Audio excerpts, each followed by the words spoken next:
a Swedish proverb that says that in community or with friends, our joys are doubled and our griefs or our burdens are halved. And I think that there's a real aspect to that. You know, I'm sure that you can think of times in your life when this has happened. I know in my life, there have been some things that when I've experienced hard things or when I've been frustrated or even just needed to process something, just having somebody that I could talk to who I knew was committed to the Lord and they're committed to His Word, that is just gives you a real sense of security, you know, and it's being able to say, hey, here's what I'm going through, and I need someone to help me carry this burden and just know about it.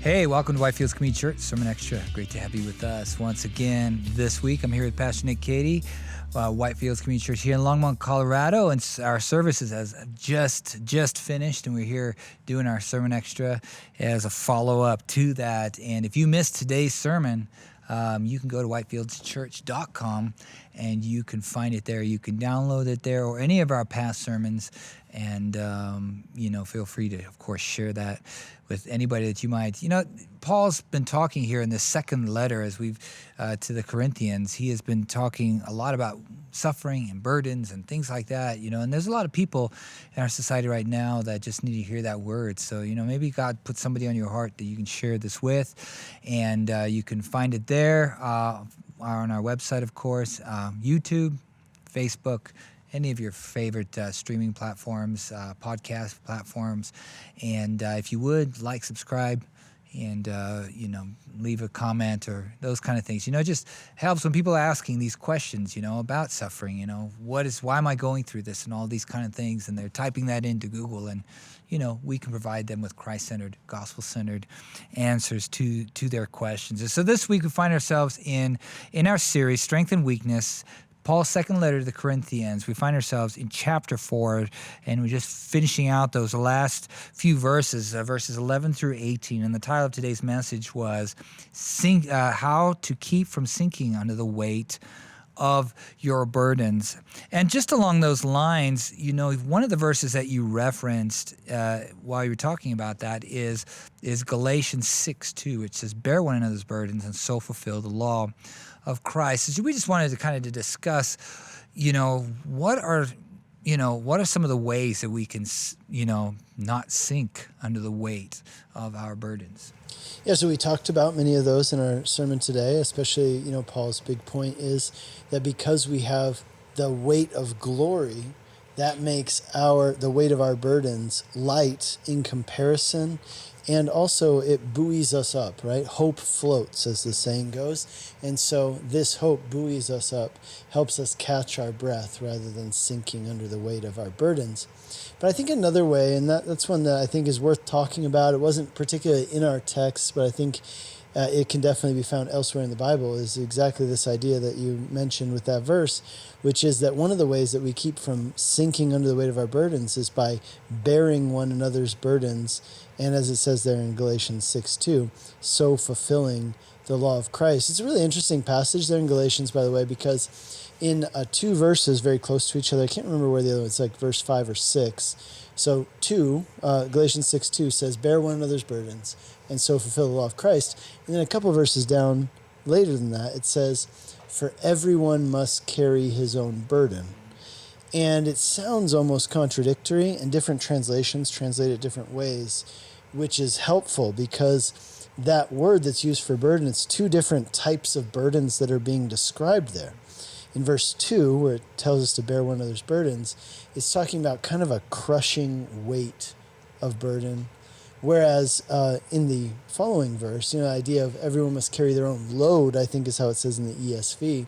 That's speaking of a burden that is kind of your God-given responsibility, if you will, the thing that God has called you to do. And it's saying, you know, on the one hand, we want to help each other carry the burdens. On the other hand, God might have something that He's called you to do as a responsibility. And so those two things, they complement each other in that sense. But yeah, I think that this idea of being in community with the people of God, that is one of the most effective ways to keep afloat or keep above water, if you will, when the burdens of this life get too much. We have people that we can turn to, and I was just talking to somebody after church, and they were saying, so often it is we see the actions of God through the people of God, through the body of Christ, and I think that that's one of the ways that God supports us. Yeah, no, I think that's a very important thought to think about. You know, people oftentimes when they walk into a church building, they come thinking they need to put on, my life's okay, everything's great, they got to come in here with the best face, but in reality, our church, that time that we come to commune together as the body of Christ is a place for us to rest at the feet of Christ together as the body of Christ. And as Paul has talked about, we're all part of one body. We're all here to serve a function and to serve each other. And I think that's kind of lost a little bit, of course, with the pandemic, hitting back a few years ago, that was one of the things people kind of left, like, well, I can just be online, and the great, one of the biggest aspects of the body of Christ was lost during that time because people were unable to serve one another. And we just knew here with our body, when we were finally able to open our doors, I mean, people were just wanting to be together, and I think that's just a very important. I don't think it's talked about enough, the importance of coming in and just kind of being at rest. This is a place, we'd love it to just be a place where people come and just can be themselves and come and share their burdens with one another. And those burdens are just kept there, prayed for. There's not this idea of gossip or things that's going around. And, that's the ideal. It's not always what happens, unfortunately, but that is the goal, of the body of Christ, is that we would bear one another's burdens and walk the road with one another, And, I think that, my prayer every time we get together as a church is that would happen, that we would be praying with one another, fellowshipping with one another, worshiping together, studying the Word together. And that's what's so good about it, community groups, is that we can just come and chew on the Word that we learned, we studied on Sunday, come and then, how did this affect you? And, well, I'm failing in this area, or I'm doing well in this area, or I need prayer for this area, or I need healing, and we can gather in these small groups and minister to one another. And I think that's such an important aspect. There's a Swedish proverb that says that in community or with friends, our joys are doubled and our griefs or our burdens are halved. And I think that there's a real aspect to that. I'm sure that you can think of times in your life when this has happened. I know in my life, there have been some things that when I've experienced hard things, or when I've been frustrated, or even just needed to process something, just having somebody that I could talk to who I knew was committed to the Lord and they're committed to His Word, that is just gives you a real sense of security, and it's being able to say, hey, here's what I'm going through, and I need someone to help me carry this burden and just know about it. And, a lot of things, I think that the strength of many things that has the power to take us down, whether that's sin or whether it's the power of burdens and grief, I think those things thrive and grow in secrecy. And so a lot of times when you can bring those things into the light, if it is a sin, right? When you bring it into the light, it's kind of like mold. Actually, in the Bible, in Leviticus, for example, mold is used as a picture or metaphor for sin because there's a lot of similarities. It grows in the dark, and but when you bring it into the light of day, like it says in Ephesians 5, right, you bring the deeds of the darkness into the light, what happens is it loses a lot of its power and it becomes weaker. And so I think the same is true with our griefs and our burdens. When we bring them out and we talk to somebody, and we can share them with somebody. And of course, in the body of Christ, right, we have family and we have those who are committed to following Jesus, committed to helping us do that. When we do that, they lose a lot of their force and power over us. And it's just one of the ways that we experience that victory.